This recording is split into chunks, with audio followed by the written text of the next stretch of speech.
Good morning, everyone. Rise in freedom. I'm Austin Petersen. You're watching and listening to the Wake Up America show on the For Liberty Network. One of the reasons why you should support the For Liberty Network and our new cast of characters, our new shows coming next week, is because we get you some of the best interviews, the most relevant, topical, top of the news headlines that you're going to see on podcasts or listen to in the mornings or later. So click that like button, follow the channel at a bare minimum to support the show. But if you want to help us financially, of course, we'd be very grateful if you head to forlibertyshop.com, get yourself some great merch. Culturama mugs go to support the new Culturama show, and Liberty Tonight whiskey glasses go to support the boys over at Liberty Tonight. So do us a favor, check out their brand new product collections. I know you're going to love them. And I know you're going to love my next guest. It's a big story. Cancel culture, school choice, politics, and the sword of Damocles, responsibility for one's own behavior, a major national story from a major national figure. And, well, I'll tell you, I feel as if rather than going through all those years at Shawshank Prison, Andy Dufresne didn't have to go and take a rock hammer and dig that hole, rip out and have the warden rip out the poster and then crawl through a mile of shit and get clean on the other side. No. Spoiler alert. Shawshank Redemption. No. Libertarianism's own Andy Dufresne, free from Shawshank Prison of cancel culture. Corey Deangelis joining us live this morning. How'd you like that setup, Corey? Good morning. I'll take it. Thanks, Austin. It's good to talk to you. Hey, glad to have you here, Corey. So my audience already knows what this story is about. We've talked about this before. And if you want to clear the record with them about anything that I might have said that was a misconception, feel free to do so during this segment. I'm going to give you the floor in just a moment. But I guess my big question here is why? What led to this scandal unfolding? I mean, how did we get to this scenario in this situation? Could you just set it up for us? Oh, would you like me to go over why I got into this in the first place over a decade ago, or more recently, and how things kind of came about? I'm actually more. I mean, I think anyone would understand why someone would get into something from a while back. What I'd just like to know here is, who you find out in situations like this who your real friends are. That's right. And who your real enemies are. But it wasn't leftists that outed this. It was, and they took it and run with it and lied about it and smeared and did what leftists do. They're the ones that kept the story going and tried to label me as being anti-gay, which has never been the case. And look, you can support people doing things as adults while being against it for children. So I've been pretty consistent in look, you can support people drinking alcohol as adults while being against children drinking alcohol. It's not a perfect comparison. People change over time as well.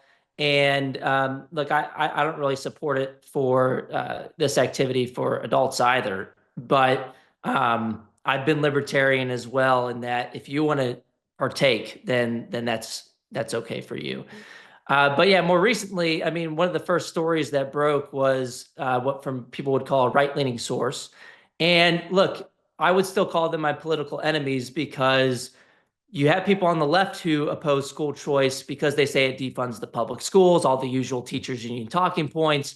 But more recently, you've had a far-right coalition. I don't know if you'd even call them far-right or just, I don't know, but right wing populists opposed to your school choice agenda and Donald Trump's school choice agenda, by the way, which might win him the election, by the way, but we'll get to that in a moment.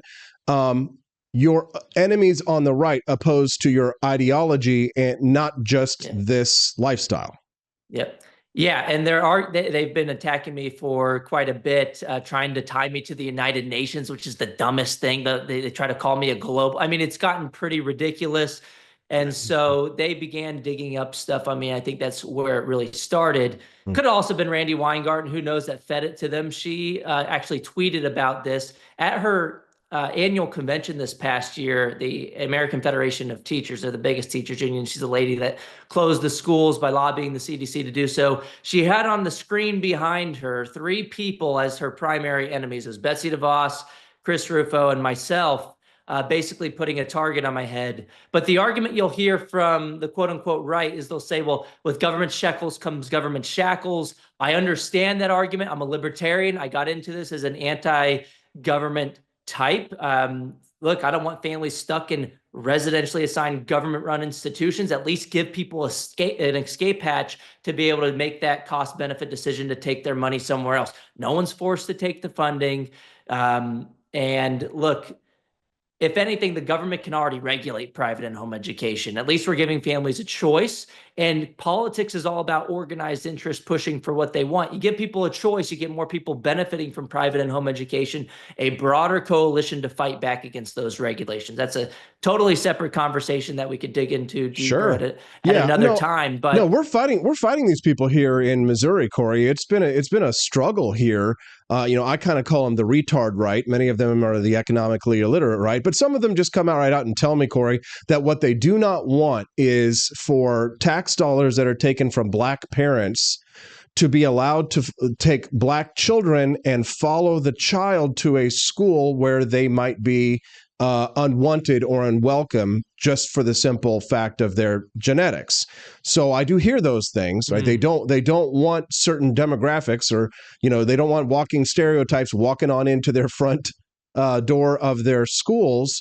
And that's what school choice would allow. It would allow these undesirables to make their way into other education systems, when some people would prefer that they be cordoned off into their urban ghettos and prevent them from branching out and going out and getting a better education out in the community elsewhere, where they might prefer to keep it a little bit more homogenous. Have you been aware of that dynamic, Corey?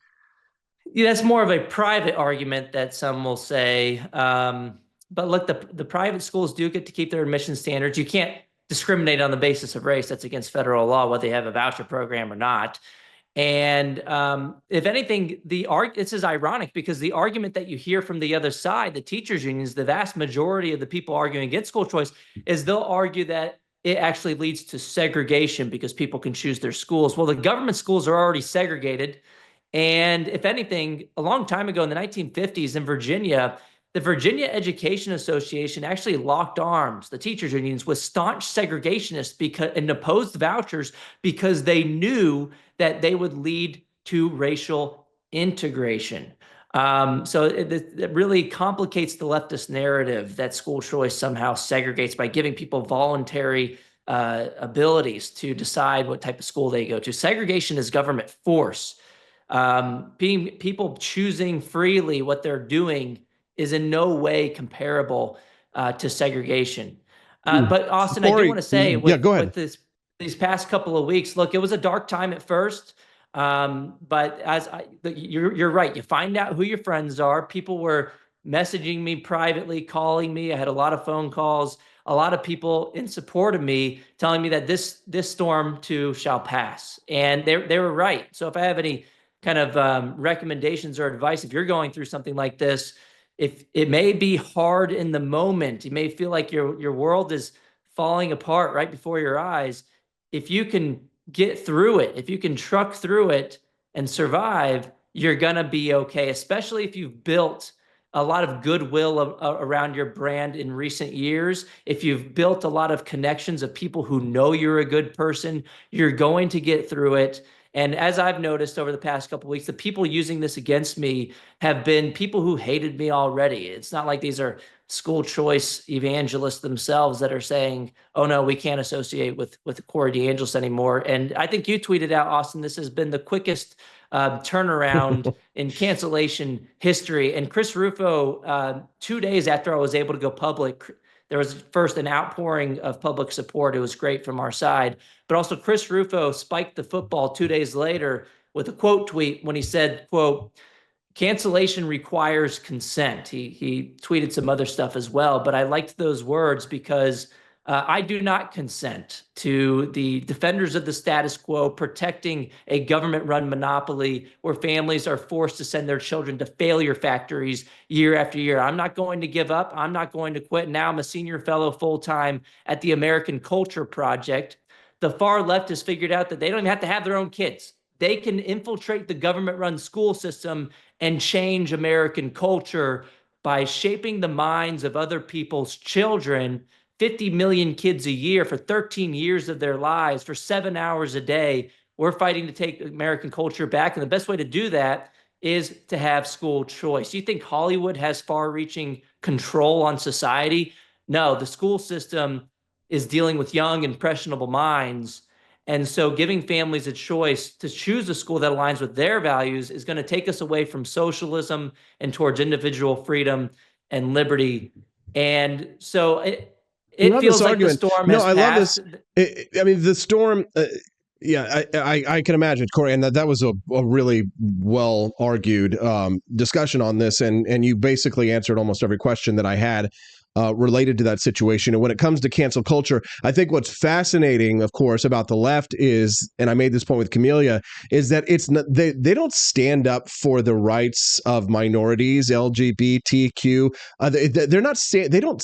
They are just tools. People are just tools. That, like, their whole virtue signaling approach of, oh, we're standing for disaffected communities and things like that. When they had the opportunity to destroy a political opponent over, they just the homophobia was rampant. They had nothing better to do. And look, if their side politically came out with this kind of material, they would have celebrated it. They would have put it in schools. Cheering. They would have said, "Oh, put this in school." It's insane. I mean, and so they're the hypocrites for trying to label me with that term.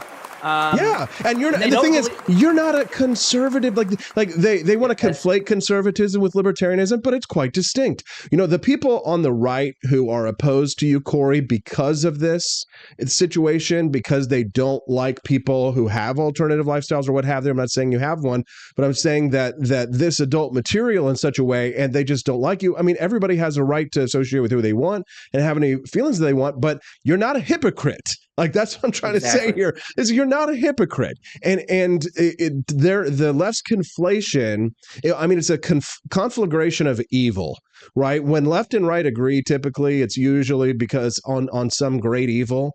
But I love seeing the good guys come out, go to battle for you and stand up for you, Corey. I can imagine that as a new father, you know, you have your beautiful wife, you have a beautiful child, you're starting this new life, that like, we started the fatherhood journey, dad life together at the same time, I think. Right. And what a beautiful moment you're having in your life. And somebody wants to come in and stab you in the back and in the front, you know, et tu, Brute.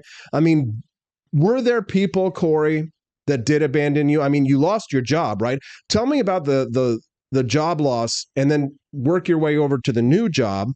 But talk to me specifically why they did cancel you. I mean, there were gigs. You were supposed to go speak with the governor of Texas on a tour. That needs to come back. You know, Greg Abbott, no reason why he couldn't do that. You guys couldn't do that tour. But I want to know, who did cancel you from their ranks, Corey? Who stabbed you in the back? Who fired you? Who are these people? And why did they fire you? Well, I have been advised by legal counsel not to get into the discussion of who stabbed you in the back. employment. Previous employment. So I'm not going to get into that. We can look that up. There's a lot of good people. Yeah, there's a lot of good people in the movement, and they're going to continue to do good work. I'm going to continue to do my good work at a different place. Oh, there might be a legal angle to all of this one, Corey. I don't think LGBT is in the Civil Rights Act of 1964 yet as a protected class. So it might be a difficult lawsuit if one is coming, but if it does, I hope you take it to the cleaners. There's not a lawsuit coming. If there is, if there were, it's just something I'm not going to get into on this show. New jobs. Tell me about the new job, Corey. Yeah, so I'm at the American Culture Project. They have C3, C4. I'm going to do my same school choice advocacy that I've always done. I'll be supercharged. I'll have full autonomy. And there are some states in particular listed on their website, but those aren't the only states that I can operate in. I'll be in all 50 states pushing school choice.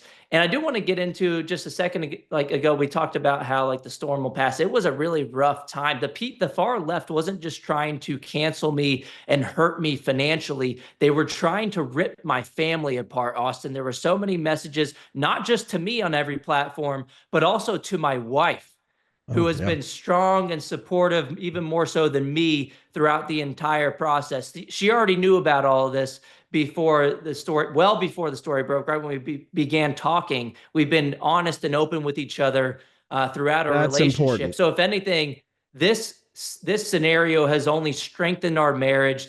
I think she posted on Facebook that our marriage is unbreakable. She even wanted to do a statement with me or even separately, I told her, don't get into the fight. This is my fight. Let me deal with these battles. I don't want you to be, Good attacked even man. more. Good man. But she was getting messages on all of her platforms too, people telling her to leave the marriage, people telling her that she should regret having a child with me. These are sick people. These are evil people. They don't just want you to lose your job. They want to destroy you from the inside out. They want to rip your family apart. And that's like a light bulb moment for me where I was like, to hell with these people. They are not Yeah. canceling me. They are not going to destroy my family. And these powerless people in everyday life, they're keyboard warriors and they feel like they're actually doing something, but they're not doing something in good faith. They're doing something inherently evil. I have enemies in the school choice fight, a lot of them. Do I go out and try to dig up their personal photos or videos? Do I go and message their wives or husbands? No, obviously not. That crosses a line, and we should be able to fight with each other energetically and battle with each other on the ideological front. But there's a line that should not be crossed when it comes to trying to rip someone's family apart. And so, But you understand there is no line now. Now I think it really did open your eyes up though to what we're yeah, up against. You talk about the evil of what they're trying to do. I mean, Corey, they're just as happy, if they can't kill us, right? They're just as happy putting us in chains. And what you see on the right is that there are these Judases, these Judas goats, and they don't even need 30 pieces of silver to betray you, Corey. They will sell you out for a like on Instagram or Facebook, or for a momentary rush of social media yeah, fame or glory for 30 minutes. I saw that woman in Texas, and I got her name and her number. I know exactly who it was, by the way, who came out with this and was collaborating with the Gestapo to try and take you down, Corey. And I'm thankful. It looks like the good guys did win World War II after all. right. Look, our own Winston Churchill here. Hey, Corey, I think you're a brave man and you're a prolific man. You've been an author. You've been an activist. You're a true libertarian, which is so rare. And up until this point, you've had like a crystal clear, unburnished reputation.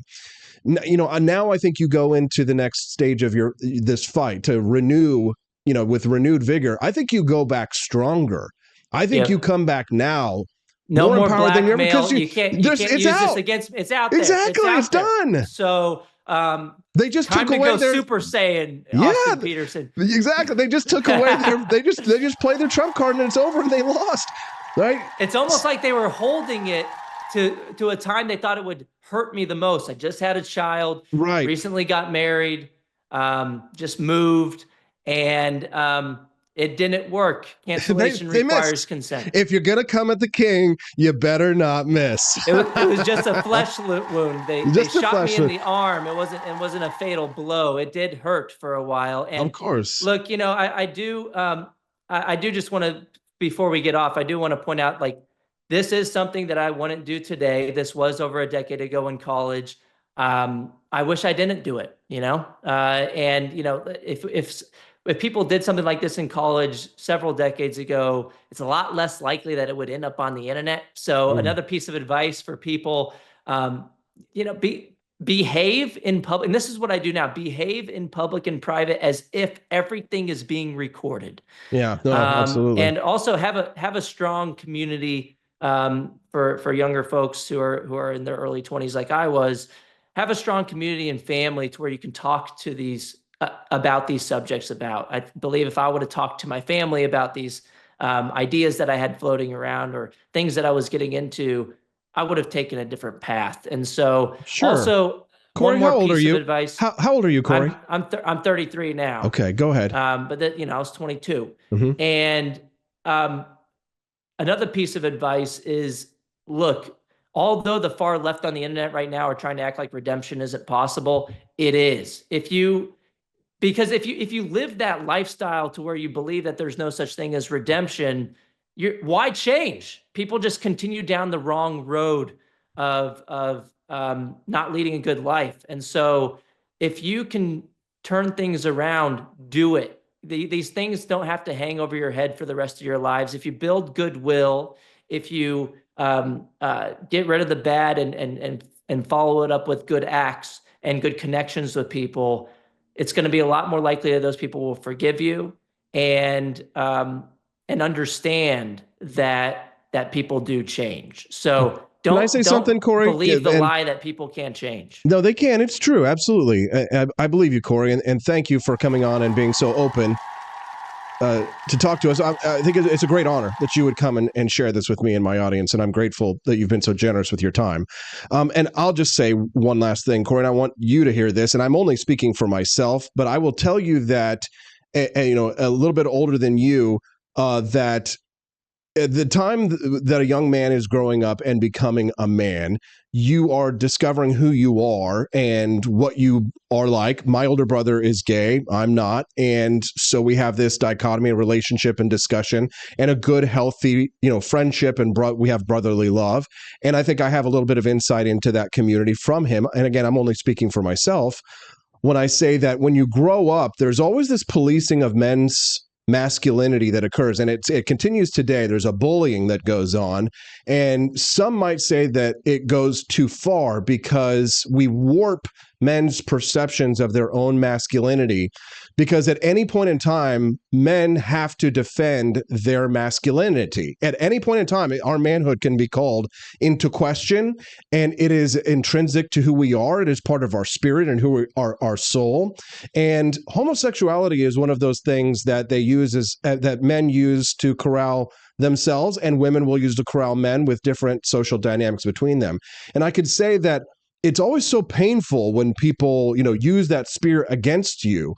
But the thing that especially now, because you and I being fathers, that the only person that we really are responsible, accountable to, is that child, right? In terms of the defense of our masculinity, right? Which isn't even to say that, gay men aren't masculine men. They absolutely can be.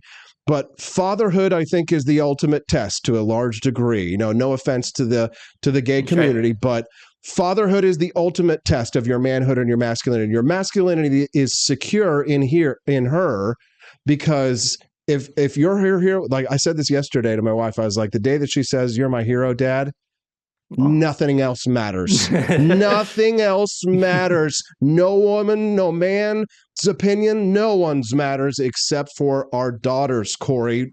Right. Best thing in the world. Yeah. I appreciate you, Corey. Is there anything else you'd like to share with our audience before we let you go today? I think that's it. Just a point of clarification, because you're discussing homosexuality. I had never been a homosexual myself. I'm libertarian. If you want to do that, you do what you do in your own in your bedroom. Yeah. If you look at the old videos, I don't recommend it. So a lot of people hear about what happened. I do. They're great. So anyway, a lot of people hear about what happened, and then they have a picture in their mind of what happened. It's not actually what happened. I wasn't touching other people, but it's besides the point. It doesn't matter. It doesn't matter. It's still something I wish I didn't do. I understand. I get it. We believe you, Corey, and we're not judging you here, and we believe every word that's coming out of your mouth. So, thank you for joining us today and having this difficult conversation. And you're very brave, Corey. I admire you very much. I think even more now. So go out there and do good things. I guess what anybody might expect from you, if there would be one criticism, because now we have to spend time fighting and on something we shouldn't in an election year. But I will just say, take this opportunity now. Now you've got the wind at your back. Now your armor is impervious. Go out there and kick some ass and get school choice in more states. Bring it to Missouri. You bring it to Missouri, Corey. We need some school choice out here, brother. Hey, we're freeing families from the clutches of the teachers unions once and for all. There's not a damn thing Randy Weingarten and them can do about it. It's exciting, Corey. Go out there and be empowered, and we appreciate you. And good luck, Dad. Have a good one. Thanks so much, Austin. Thanks very much. That's Corey Deangelis. Give him a round of applause. Those are tough conversations. He's brave to come on here and say it. How did you think that I did? You can send us a text at 573-319-1586. Now, obviously, I'm a big Corey fan, and I believe in his message, and I like him as a guy. He's another libertarian. But I thought that, of course, when we talk about things like integrity, in order to prove to you that as a producer of this show and as a journalist and trying to earn your respect, that I do have to ask difficult questions, and it can't just be all fluffer nutter, right? Fluff your butter, that I do ask the direct questions about the news stories that I know that you want to hear about. And of course, Corey Deangelis, major school choice advocate, embroiled in a massive scandal, of which if you wish to desire to go and look up the gaudy X-rated details, you can certainly do so.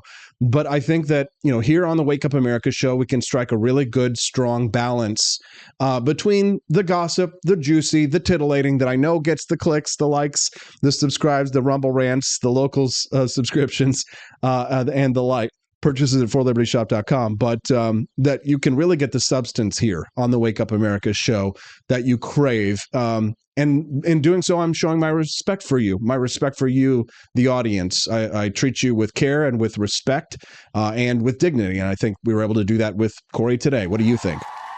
All right. So I know we've got... That might be one of the best interviews I've ever done. We know we've got Camellia Petersen. She's hanging out. She's on standby. Have we unlocked the bonus content? How close have we gotten, guys? I'm going to go check out the Rumble Rant donations, if you don't mind. $10, $15, $22. $22 raised towards the $6 goal. That's better than I thought it was. Thanks, guys. Quest Fanning, way to hang tough. Joni Rankin talking about right-wing objectors in all states. Frank and Beans, Liberty Network, the best. Yes. Quest, I've got that other Rumble rant saved for when we get to that story. But if you'd like to support the Wake Up America show, when we go to commercial break to get Camellia, go to forlibertyshop.com and get the Dark MAGA hat. The Dark MAGA hat, Elon Musk's Dark MAGA hat, is not just a regular hat. You have to understand, this is a talisman. For those who are familiar with the Peter Straub Stephen King novel, Elon Musk's Dark MAGA hat is not a normal MAGA hat. It is a portal to a different America, a better America, a great America. You can make America that America by touching the talisman. The Elon Musk Dark MAGA hat. When you see that price, you might go, oh, it's super high quality. It's embroidered in beautiful silver and the black sheen on the trucker hat. The Make America Great Again hat will be delivered to your front door at that price, meaning that the shipping is included, that is the price. There it is. Now, do we all get ripped off by taxes? Yes. Do I have to pay them by threat of violence? Yes. Do I pay them by threat of violence? Yes. So that's your price delivered for a mega MAGA cap. It is not some cheap Chinese crap. This is made in America. And if you buy it, it will be your portal to another world. Check out The Talisman by Peter Straub if you've never seen it. Camellia Petersen joins us live in less than 5. I promise I'll make it short, guys. Don't go away. I'll be right back. I'm going to go get Camellia. We're going to have her react to the Corey Deangelis interview. We're going to talk to her about the Kansas City economic boom, Taylor Swift, go Royals, go Chiefs, and then hag maxing. I'm going to get back.